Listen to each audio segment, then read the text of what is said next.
March 16, 1943, 500 miles west of Ireland. The North Atlantic rolled in endless gray swells beneath a sky the color of wet concrete. Captain Lieutenant Klaus Hartmann stood in the conning tower of U-boat 662, scanning the horizon through salt-crusted binoculars. At 31 years old, he was already a veteran of 23 war patrols, holder of the Iron Cross First Class, and a man who believed absolutely in German naval superiority. Through the spray and mist, he spotted them, a convoy of 43 merchant ships crawling eastward across the Atlantic like a herd of steel cattle. Between them darted small escort vessels, their hulls riding high in the water, their superstructures looking almost toy-like against the massive freighters they protected. Hartmann lowered his binoculars and allowed himself a thin smile. These were the famous British corvettes, the Flower-class vessels that the Royal Navy had built by the hundreds in desperate shipyards across Britain and Canada.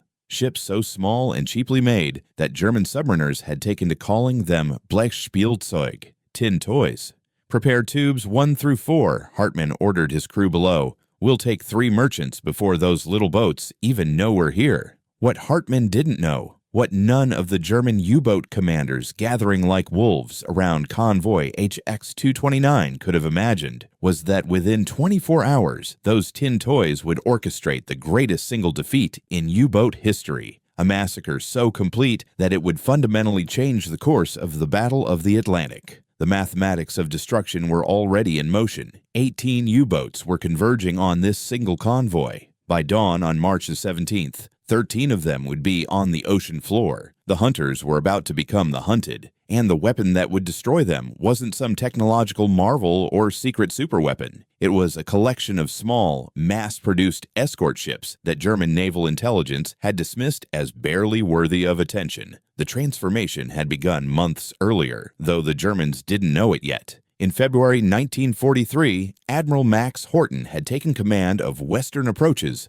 Command in Liverpool. The 60-year-old former submarine commander understood U-boat tactics better than almost any man alive. He'd commanded submarines in the First World War and had spent 4 years studying every aspect of German submarine operations. Horton arrived at Derby House in Liverpool to find Britain losing the Battle of the Atlantic. In January alone, German U-boats had sunk 203,000 tons of Allied shipping. In February, the number climbed to 360,000 tons. At this rate, Britain would be starved into submission before American troops could mass for an invasion of Europe. The Royal Navy's response had been to build corvettes, lots of them, the Flower class. Corvette was designed by William Reed at Smith's Dock Company in 1939. The specifications were brutally simple. The ship had to be small enough to build in civilian shipyards, cheap enough to produce in massive numbers, simple enough that inexperienced crews could sail them,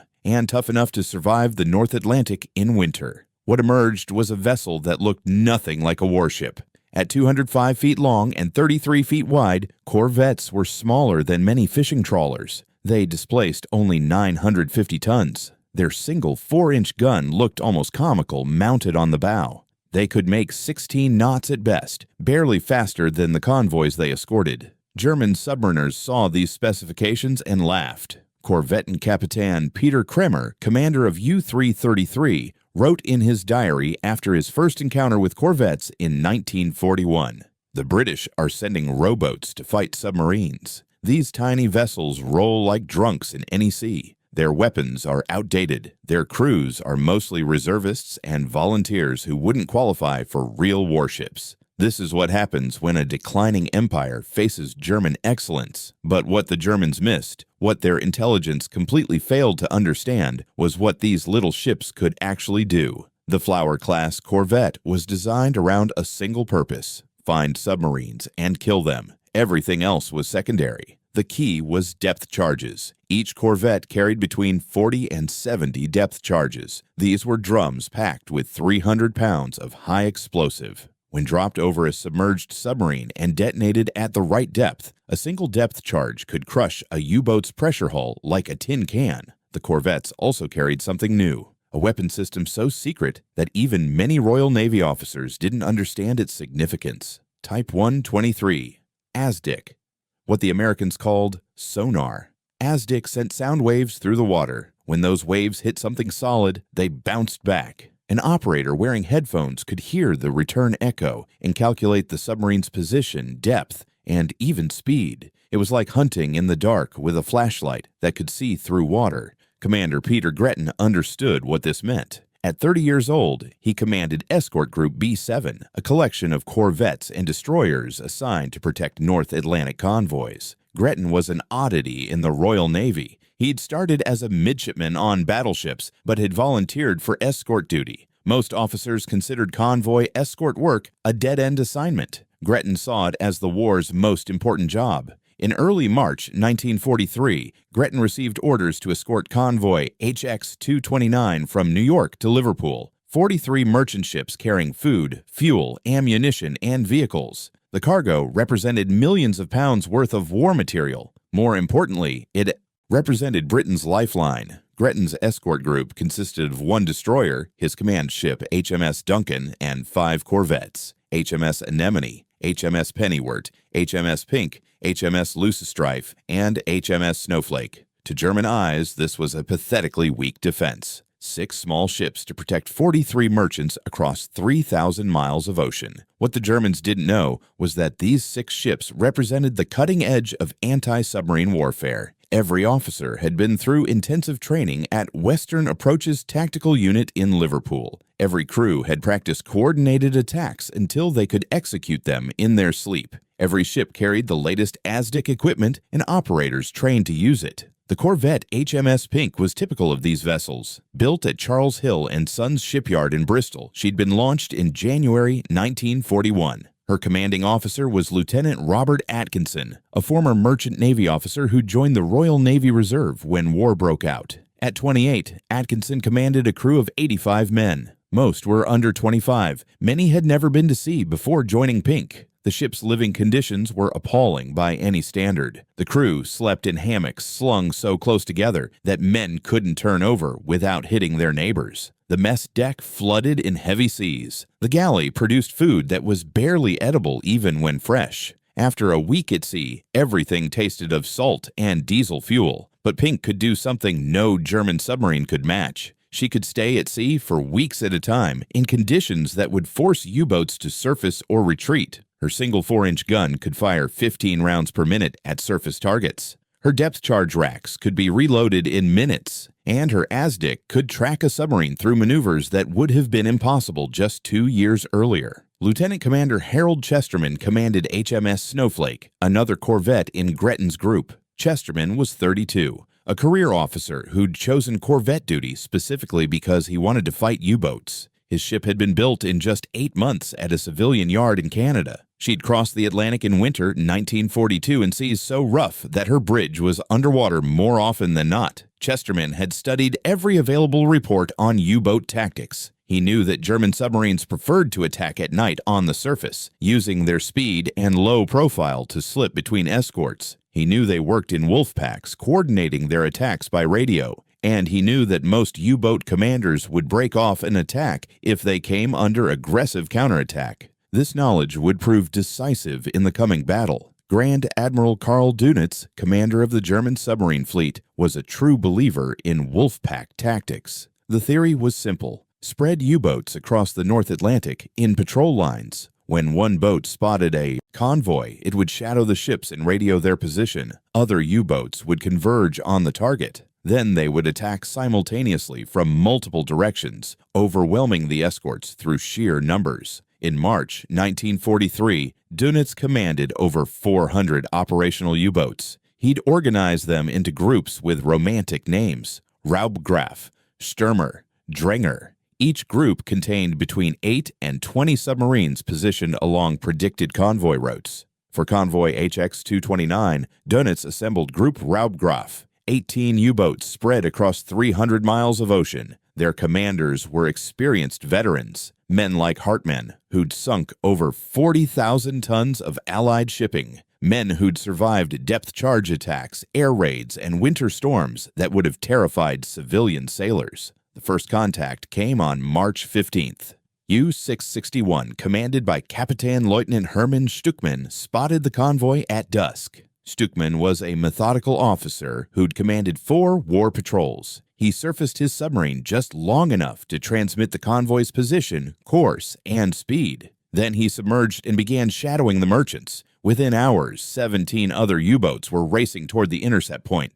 The wolf pack was forming. Dönitz's headquarters in Berlin calculated that this convoy would lose at least 20 ships, perhaps 30. The mathematics of destruction favored the submarines. 18 U-boats against 6 escorts meant 3 submarines for every escort vessel. The British would be overwhelmed. But something was different about this convoy's defenses. The escorts weren't sailing in the traditional close screen around the merchants. Instead, they were spread out in a wide arc, constantly moving, their Aztec sets sweeping the ocean in overlapping patterns. Commander Gretton had positioned his ships not to protect specific merchants, but to create a defensive zone that submarines would have to cross to reach their targets. Lieutenant Atkinson on HMS Pink had taken his corvette 4 miles ahead of the convoy. He was steaming in a zigzag pattern, his Aztec operator pinging constantly, searching for the telltale echo of a submarine's hull. At 11:45 that night, the operator's voice crackled over the intercom.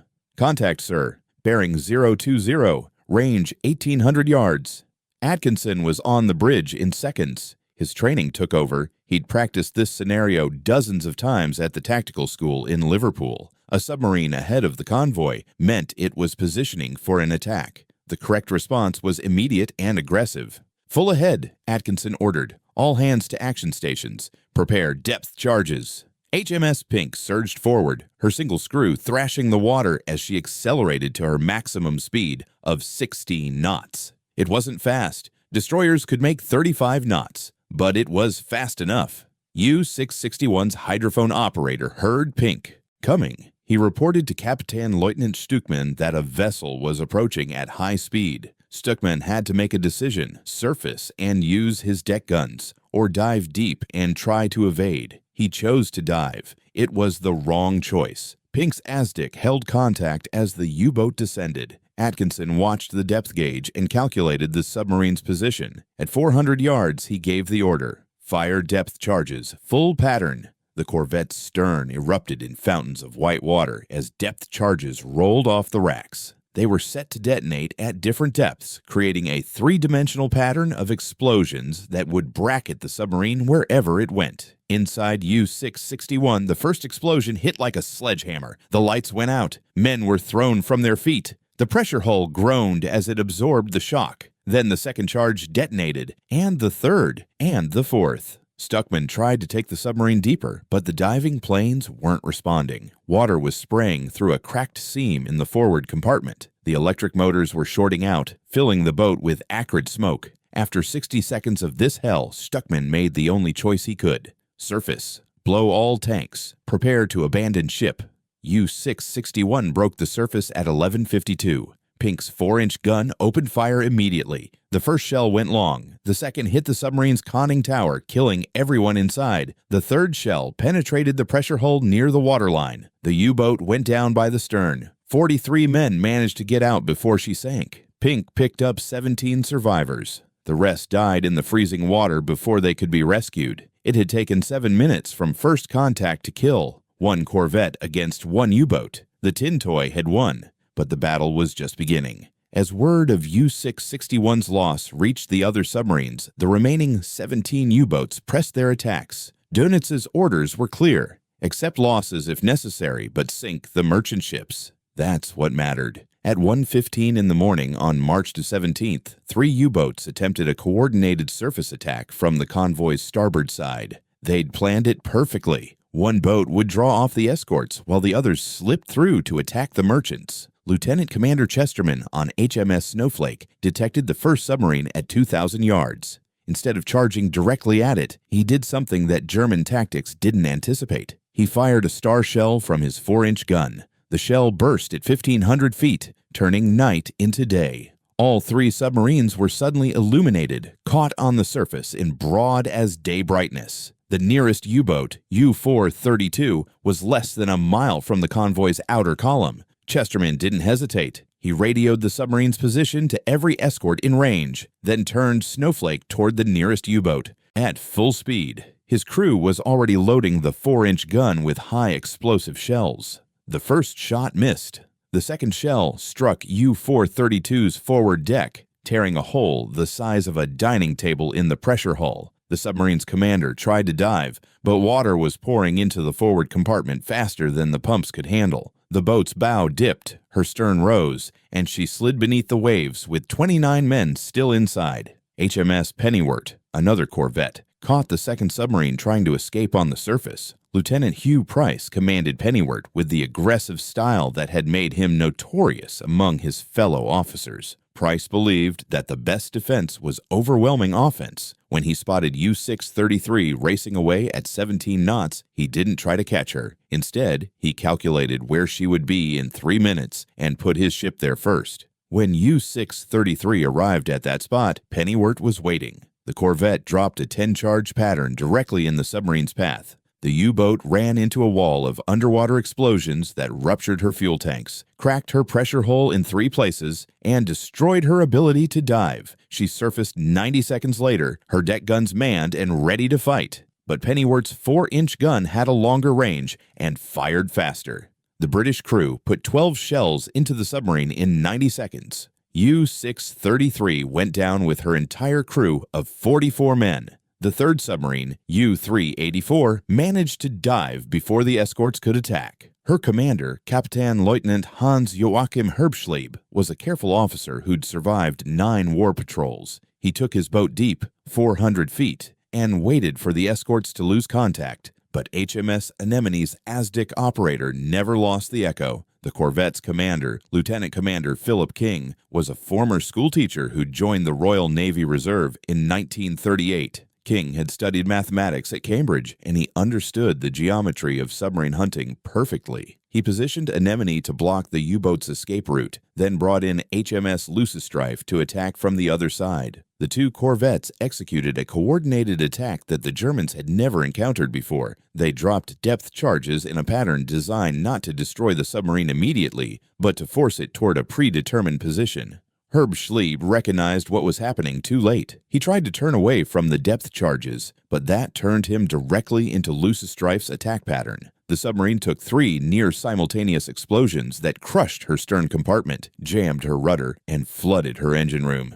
U-384 surfaced at 2:43 in the morning. Her crew abandoned ship in perfect order, trained discipline, overcoming terror. 38 men got into the water before the submarine sank. 21 survived to be picked up by Anemone. In 90 minutes, 4 U-boats had been destroyed. The Wolfpack had lost nearly a quarter of its strength. Not a single merchant ship had been damaged. By dawn on March the 17th, the surviving 14 U-boats were in disarray. They'd expected to massacre a weakly defended convoy. Instead, they'd run into a buzzsaw. Dönitz's headquarters received fragmentary radio messages from the submarines. Contact lost with 661. 432 not responding. 633 reports under attack, then silence. 384 presumed lost. The Grand Admiral faced a choice: order the Wolfpack to break off or press the attack. Dönitz was many things, but he wasn't a coward. He ordered the remaining boats to continue. The day battle proved even more devastating than the night. In daylight, the corvettes could see submarines attempting to shadow the convoy. And they had another weapon the Germans hadn't fully appreciated: aircraft. 2 long-range Liberator bombers from RAF Coastal Command arrived over the convoy at 7:30 in the morning. These aircraft had been specifically modified for anti-submarine work. They carried depth charges, rockets, and most importantly, radar that could detect a surfaced submarine from 20 miles away. U-519 was caught on the surface at 8:15, her crew sunbathing on the deck after a long night submerged. The Liberator's first depth charge exploded 30 feet from the submarine's hull. The concussion threw men into the sea like rag dolls. The second charge hit directly alongside the pressure hull. U-519's commander, Captain Lieutenant Günther Eich, managed to get his boat underwater, but the damage was catastrophic. The pressure hull was cracked. The batteries were leaking chlorine gas. The electric motors were dead. After 20 minutes of trying to save his ship, Eich surfaced and ordered abandoned ship. HMS Pink was alongside within 15 minutes to pick up survivors. Throughout the morning, the pattern repeated. U-boats would attempt to position for attacks. Corvettes would detect them with ASDIC. Aggressive counterattacks would force the submarines to dive or surface. Aircraft would catch boats on the surface. One by one, the Wolfpack was being destroyed. At 10:30, U-221 attempted a daring daylight submerged attack on the convoy's port flank. Her commander, Oberleutnant zur See Hans Treuer, was one of Germany's most experienced submarine officers. He'd made 11 war patrols and sunk over 30,000 tons of shipping. Treuer brought his submarine to periscope depth and identified a target, a large tanker in the convoy's third column. He calculated the firing solution carefully, ordered tubes 1 and 2 prepared, and was about to give the order to fire when HMS Snowflake's Azdic found him. Lieutenant Commander Chesterman didn't waste time with a conventional attack. Instead, he did something that wasn't in any tactical manual. He drove his corvette directly over the submarine's position at full speed, using his ship's hull as a weapon. Snowflake's keel passed less than 20 feet above U-221's conning tower. The turbulence from the corvette's propeller threw the submarine into a violent roll. Treuer lost control of his depth. The submarine broached, her bow breaking the surface for just 3 seconds. That was enough. Snowflake dropped a full pattern of depth charges practically on top of the submarine. The explosions lifted U-221's stern out of the water. Her propellers spun uselessly in the air for a moment before she plunged back beneath the waves. She never surfaced again. All 49 men aboard died when the pressure hull imploded at 400 feet. Kapitänleutnant Klaus Hartmann on U-662 watched this disaster unfold from a distance. He'd submerged at dawn after receiving reports of aircraft in the area. Through his periscope, he could see corvettes racing back and forth across the ocean, their wakes leaving white scars on the gray water. Hartmann was an intelligent man who understood when tactics weren't working. He'd watched 4 submarines destroyed in the night. He'd monitored radio reports of 3 more lost during the morning. Now he'd seen Treuer's boat destroyed right in front of him. 7 U-boats lost out of 18. And they hadn't sunk a single merchant ship. He wrote in his war diary, an entry that would be recovered when U-662 was captured 6 months later. The British corvettes are not the toys we believed them to be. Their Azdic is better than our intelligence reported. Their crews are aggressive and skilled. Their tactics are coordinated in ways we cannot counter. This is not the same Royal Navy we fought in 1940. Something has changed. What had changed was simple. The British had learned. Every convoy battle, every U-boat attack, every success and failure had been analyzed at Western Approach's command. Admiral Horton had taken those lessons and turned them into doctrine. The corvette crews weren't fighting by instinct. They were executing a carefully developed system of tactics designed specifically to counter Wolfpack attacks. The system worked like this. Azdic detected submarines at long range. Radio allowed escorts to coordinate their attacks. Aggressive counterattacks forced U-boats to dive or retreat. Persistent tracking denied submarines the ability to position for attacks. And overwhelming force, depth charges and gunfire and aircraft destroyed any submarine that stayed to fight. German Wolfpack tactics assumed the escorts would stay close to the merchants, protecting them directly. But Gretton's escorts were ranging miles away from the convoy, creating a defensive zone that submarines couldn't penetrate without being detected and attacked. By noon on March the 17th, Dönitz ordered the surviving 11 U-boats to break off the attack. It was an admission of defeat. The Wolfpack had been routed, but the battle wasn't over. 3 U-boat commanders refused to break off. They were too close to the convoy, too committed to the attack, or too proud to retreat without sinking something. This decision would prove fatal. U-591, commanded by Kapitänleutnant Hans-Jürgen Zetsche, attempted one final attack at 2 in the afternoon. Zetsche was 26 years old, on his second war patrol, and determined to prove himself. He positioned his submarine ahead of the convoy and waited at periscope depth for the merchants to come to him. HMS Duncan, Commander Gretton's destroyer, detected U-591 at 1,200 yards. The destroyer was faster and more heavily armed than any corvette. She mounted 4 4.7-inch guns, multiple anti-aircraft weapons, and carried over 100 depth charges. Gretton attacked with the precision of a surgeon and the aggression of a boxer. Duncan's first depth charge pattern bracketed the submarine perfectly. The explosions shattered gauges, cracked pipes, and threw the crew around like dice in a cup. Zetsche tried to go deep, but Duncan's Azdic held contact all the way down. The second attack ruptured U-591's fuel tanks. Diesel fuel bubbled to the surface, marking the submarine's position as clearly as a beacon. Gretton brought Duncan around for a third attack, dropping 20 depth charges in a pattern designed to ensure destruction.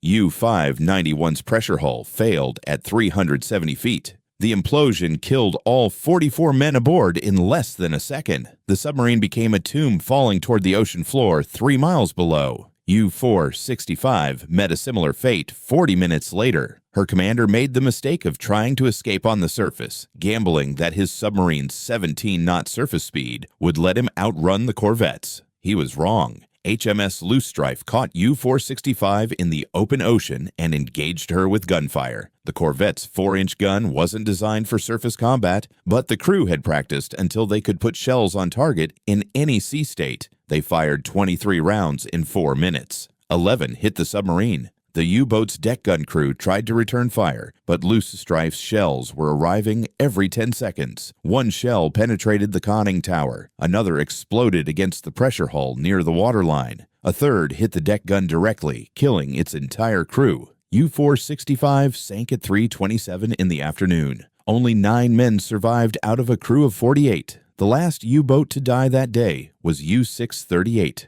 Her commander, Oberleutnant zur See Oskar Staudinger, had shadowed the convoy all day, waiting for an opportunity. At 4:15, with dusk approaching, he thought he saw his chance. The escort seemed to be concentrating on the convoy's starboard side. The port side looked open. Staudinger brought U-638 to periscope depth and began his approach. He never saw HMS Anemone positioned perfectly to intercept him. Lieutenant Commander King had anticipated exactly this tactic. He'd positioned his corvette where a submarine would have to be to attack the port column. Anemone's ASDIC detected U-638 at 2,000 yards. King attacked immediately, closing the range at full speed. His crew dropped a pattern of 10 depth charges set to detonate at 50-foot intervals from 50 to 500 feet. It was a textbook attack executed with perfect timing. The depth charges exploded in a rolling thunder that could be heard on every ship in the convoy. U-638 absorbed 3 near-simultaneous explosions that destroyed her ability to control depth, jammed her diving planes, and cracked her pressure hull. She came up like a wounded whale, stern first, her propellers thrashing uselessly in the air. Anemone's gun crew put 6 shells into her before she could settle level in the water. The submarine's crew abandoned ship in panic, many jumping into the water without life jackets. U-638 sank at 4:32.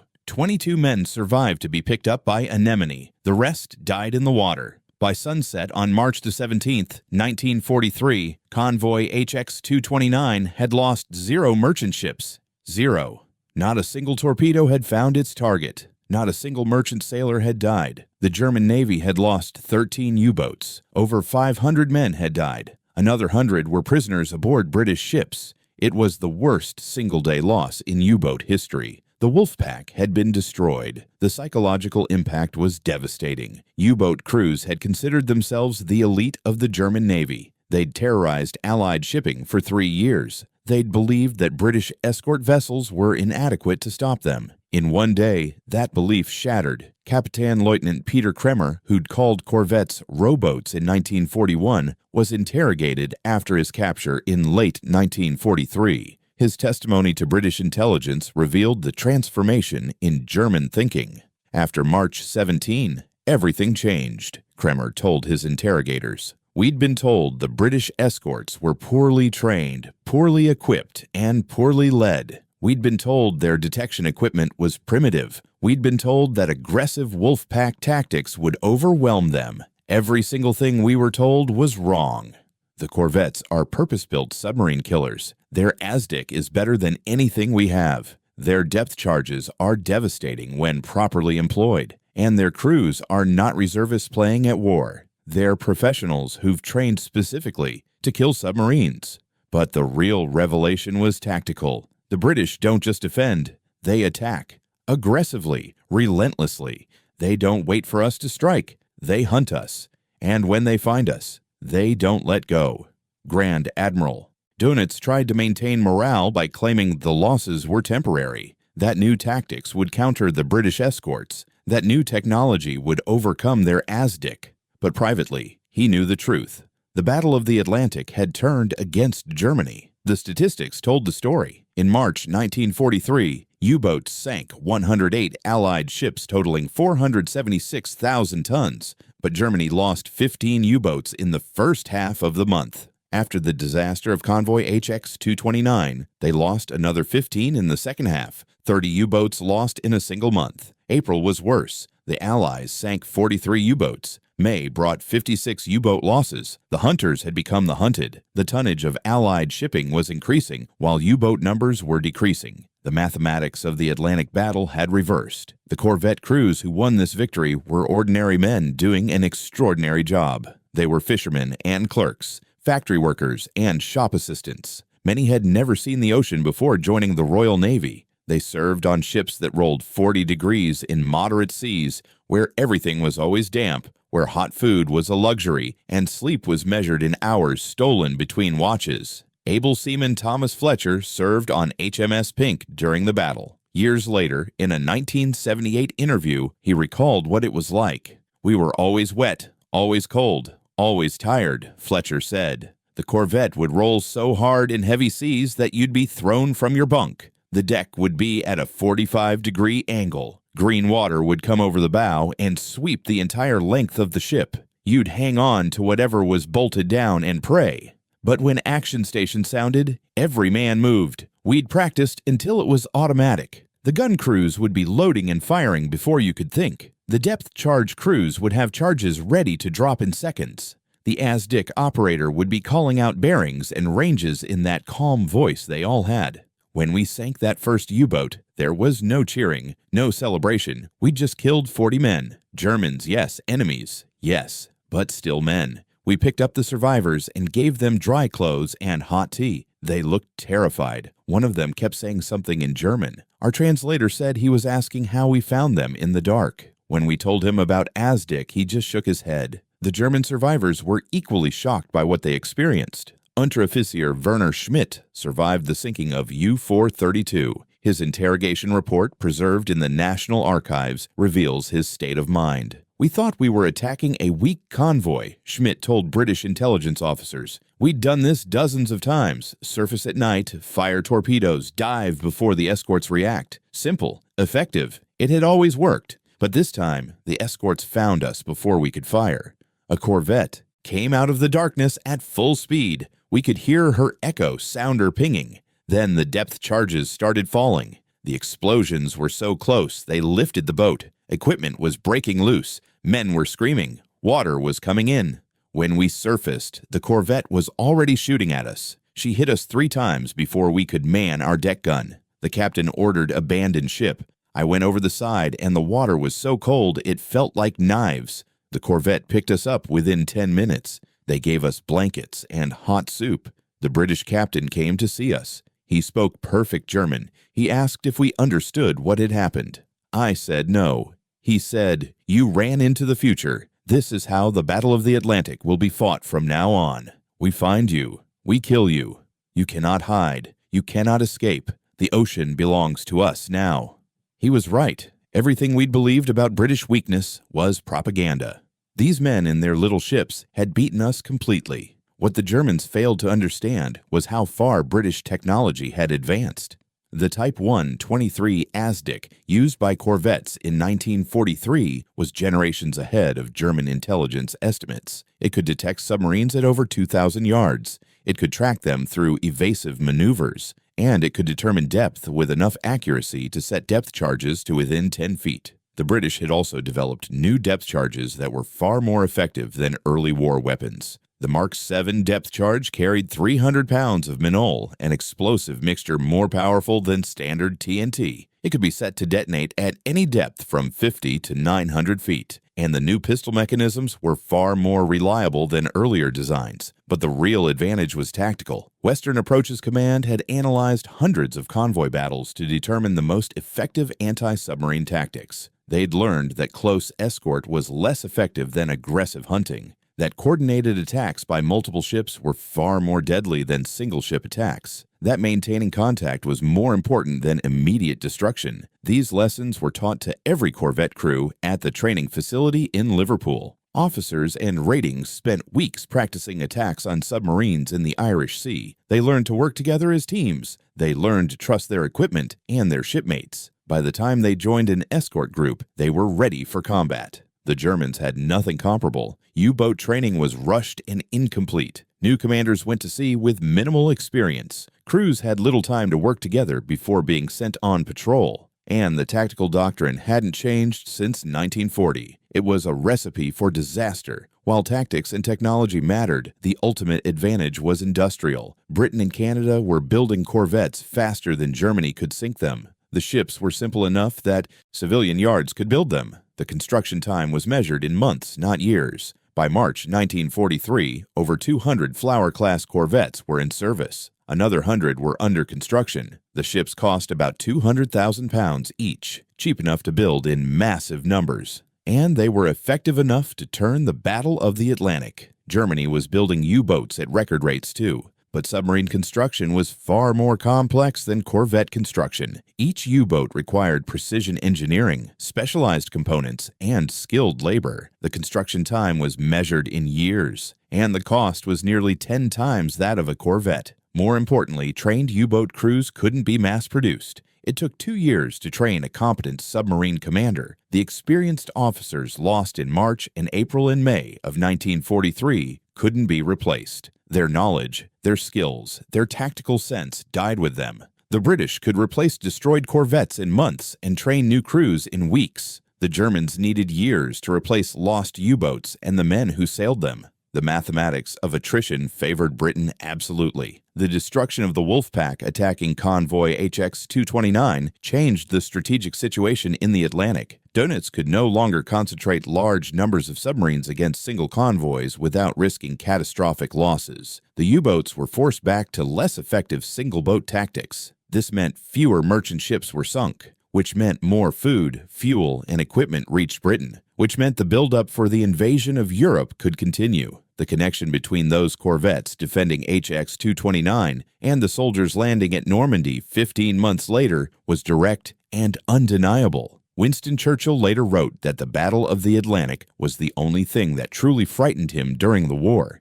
If the U-boats had cut Britain's supply lines, the war in Europe would have been lost. The corvettes and their crews prevented that disaster. The victory of March 17, 1943 didn't end the Battle of the Atlantic. U-boats continued to sink Allied ships throughout the war, but the balance had shifted permanently. The hunters had become the hunted, and the tin toys had proven themselves to be the most effective submarine killers ever built. In the years after the war, historians and naval analysts studied the Battle of the Atlantic exhaustively. The consensus was clear. The Flower-class corvette was one of the most successful warship designs in history, not because it was sophisticated or powerful, but because it was exactly what was needed at exactly the right time. The design was simple enough to build in quantity, tough enough to survive the North Atlantic, cheap enough to lose without crippling the war effort, and effective enough to kill submarines when properly employed. But the ships were only as good as the men who sailed them. The corvette crews who fought in March 1943 were the unsung heroes of the Battle of the Atlantic. They served on small, uncomfortable ships in the worst weather on Earth. They faced an enemy who could sink them without warning. They endured conditions that would have broken most men. And they won. Not through individual heroism or brilliant tactics, but through training, teamwork, and sheer bloody-minded determination. They learned their jobs. They trusted their shipmates, they executed their orders, and they killed submarines. The Germans who faced them learned respect the hard way. Kapitän Leutnant Klaus Hartmann survived the war and was interviewed in 1967. He was asked about the Battle of the Atlantic and what lessons he'd learned. "We underestimated everything," Hartmann said. "The corvettes, the Aztec, the tactics, the determination. We believed our own propaganda about British weakness. That belief killed 500 of my comrades in a single day." The corvette crews weren't supermen. They were ordinary sailors doing an impossible job in terrible conditions. But they'd been trained properly. They had good equipment. They had effective tactics. And they had leaders who understood what needed to be done. We called them tin toys. They called us targets. In the end, they were right and we were wrong. The small ships defeated the Wolfpacks. The Royal Navy won the Battle of the Atlantic, and those corvette crews earned every bit of the victory. On March 17, 1943, 18 German U-boats set out to destroy a convoy. 13 of them never came home. The survivors returned to port with tales of aggressive escorts, effective weapons, and skilled crews that made a mockery of German intelligence assessments. The Tin Toys had won the greatest submarine battle in history, and in doing so, they'd changed the course of the war. HMS Pink, HMS Snowflake, HMS Anemone, HMS Loosestrife, HMS Pennyworth, 5 corvettes that helped save Britain. Their crews never sought fame or glory. They just did their jobs, and their jobs saved the world. The legacy of that March day lives on in the museums where carefully preserved corvettes remind visitors of what ordinary men can accomplish, in the archives where combat reports tell the story of that desperate battle, in the memories of the few surviving veterans who remember what it was like to fight in the North Atlantic. The German captains who called British corvettes tin toys learned the truth too late. Those toys had teeth, and when they bit, submarines died. The hunters had become the hunted. The Battle of the Atlantic had turned, and it all happened because a few small ships and their determined crews refused to let the Wolfpacks win.